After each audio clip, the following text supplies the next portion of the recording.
What's up, YouTube? likeaboss1919 here.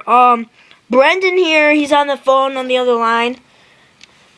He's gonna tell you about the story of creepypasta, what it is, and I'm gonna go get some pizza because I'm starved. But I'll be right back, and he'll tell you, and then I'll get back, and he'll be done. All right, cool. I'll be right back. Go ahead, Brendan. Alright. Hello, YouTube. I'm not ready to look into a camera today because He's likeaboss1919, by the way. Yeah, I'm likeaboss1919. You guys all probably know me. But I'm not gonna be shown on the camera today because I'm sick. But with that, so a creepypasta is like a short story. You guys all know what a creepypasta is. I'll tell you it. We're going to be doing one called Squidward Suicide. I'm going to be reading it word for word because, I don't know, I just want to. But, yeah. I just want to start off by saying, if you want an answer at the end, prepare to be disappointed, but there just isn't one. I was an intern at Nickelodeon Studios for a year in 2005 for my degree in animation. I wasn't paid, of course. Most of internships weren't, but it did have some perks beyond education, too. It also might not seem like a big one, but most kids at the time would go crazy over it. Since I worked directly with the animators, editors, and animators, I got to be in the episodes days before they aired. I'll get right to it without giving too much unnecessary details. They have very recently made the SpongeBob movie, and the entire staff has somewhat staff of creativity, so it took them longer to start up the season. But the delay lasted longer for more upsetting reasons. The problem with the Series 4 premiere is that everyone and everything back for several months. Me and two other interns were at the editing room along with the lead animators. The sound editors for the final cut. We used the copy that supposed to be a fear of the Krabby Patty and gathered other around the screen to watch. Now, given that there isn't a final yet animated, Austin put up a mock title card, sort of as how sex doesn't work, instead of a rock by Bevel when SpongeBob and Patrick adopted a sea scout. Nothing particularly funny, but we're really chuckles. So when we saw the title card, Squidward Suicide, we didn't think it more than more of a joke. One of the interns, small throat laugh at it.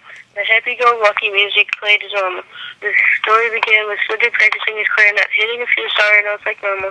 We heard SpongeBob laughing outside, and Squidward stopped, yelling at him to keep it down as he had a concert that night and needed to practice. SpongeBob said okay, and goes to see Sandy with Patrick. The bubble flash screen comes up, and we see the ending of Squidward's concert. This was when things began to seem off. While playing, a few frames repeated themselves, but the sound doesn't. At this point, sound syncs up with the animation, so yes, this is not common. But when he stopped playing, the sound finished as if the skit never happened. And there was a slight murmuring in the crowd before they began to boo.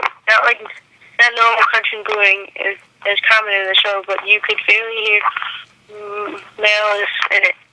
Squidward's in full frame and looks visually risky. Shot goes to a crowd with SpongeBob in center frame. He too is booing, very much unlike him. That isn't the oddest thing, though. What is odd is everyone had hyper-realistic eyes, very detailed. Clearly not shots of real people's eyes, but something a bit more real than CGI. The pupils were red. Some of us looked at each other, obviously confused. Since we weren't the Raiders, we didn't question the appeal to children yet. On this shot, those two Squidwards sitting at the edge of his bed, looking very forlorn. The view out of his window is of night sky, so it isn't very long after the concert. The unsettling part is that at this point there is no sound, really no sound. Not even the feedback from the speakers in the room.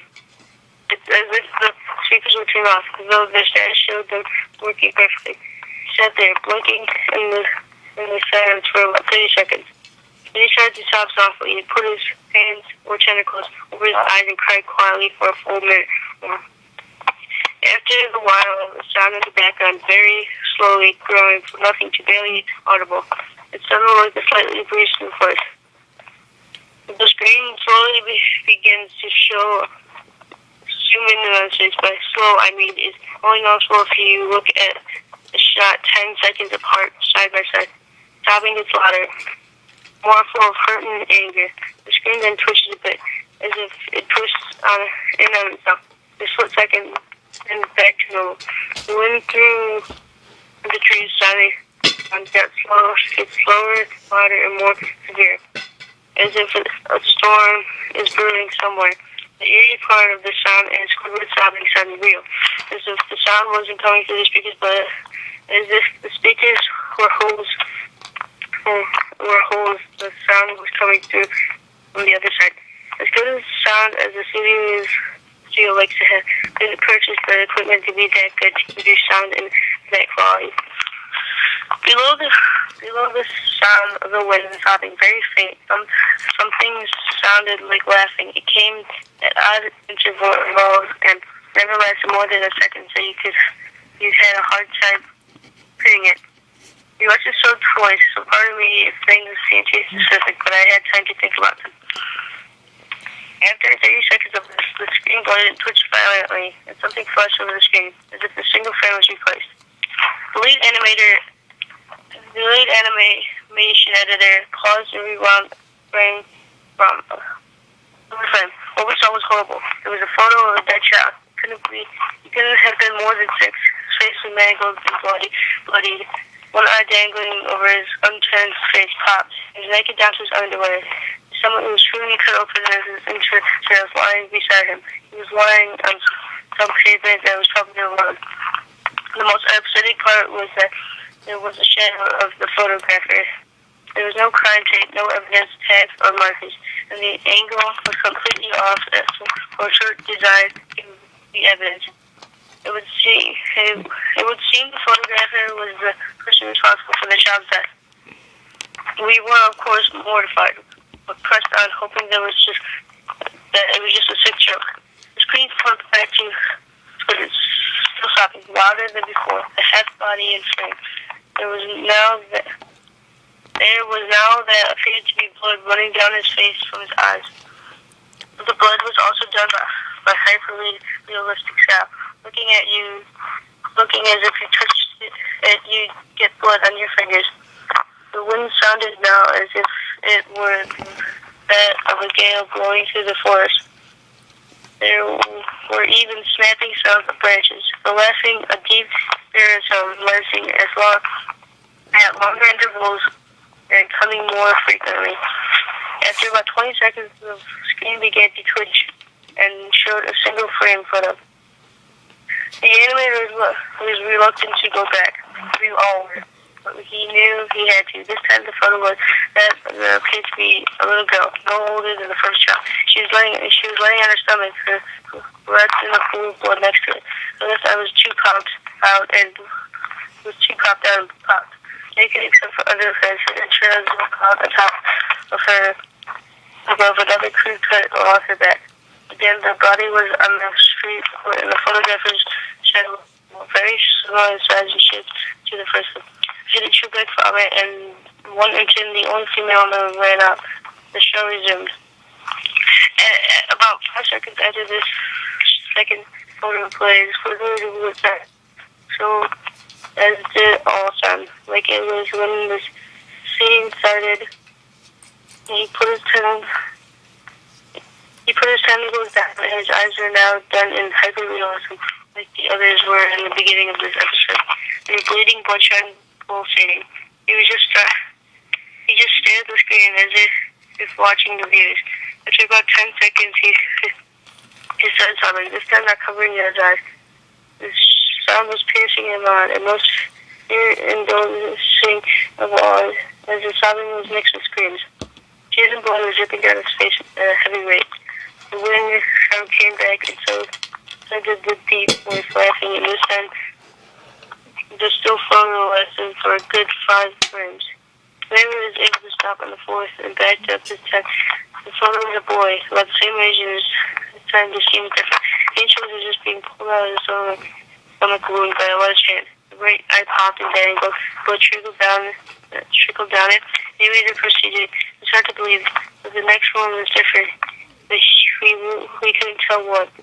He went on to the next same thing.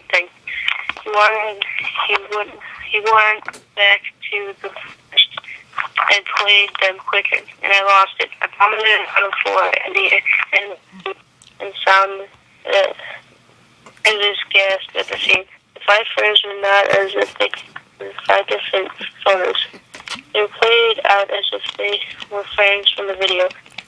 As I saw the hands softly lift up the guts, we saw I focused on it. We saw 2 frames of the 2 frames of the kid began to blink. The only time I ever told we had to call in the creator's chief. Mr. Hilbert arrived within about 15 minutes. He was confused as to why he called down there. So the editor could just continue the episode. Once the few frames were shown, all screaming, all sound again stopped. Squidward was shown. Squidward was staring at the video's full frame of the face. About 3 seconds, the shot quickly panned on the deep voice. We see in Squidward's hand a shotgun. He immediately put the gun in his mouth and pulled the trigger. Realistic blood and brain spatters splattered on the wall behind him. His bed. He flies back with the force. 5 seconds of this episode show his body on the bed, on his side, one head dangling on his left of his head from the floor, staring blankly at it. Then the episode ends. Mr. Hilbert is obviously angry at this.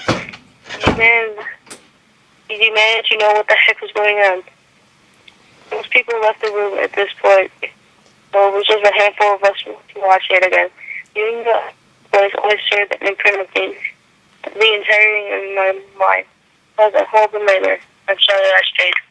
The only theory he had to think it was the file was edited by someone in the chain from the shore drawing studio to here.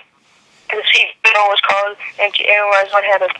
The analysis of the file didn't show it was edited over by new material. However,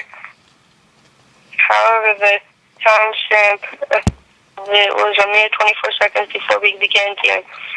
All the equipment involved was examined for foreign software and hardware as if the timestamp may have glitched and showed the wrong time. But everything was about fine. We didn't know what happened to this day. No one does. There's an investigation due to nature of the photos, but nothing came up. No scene was identified and no clues were gathered from the data involved. No fish clues in the photo. I never believed the sexual phenomenon before. But now that I had something happen and can't prove anything beyond any single evidence, I think twice about things. Well, this is something. I mean, it's pretty weird. I have to say that. Hey, dude, what's up?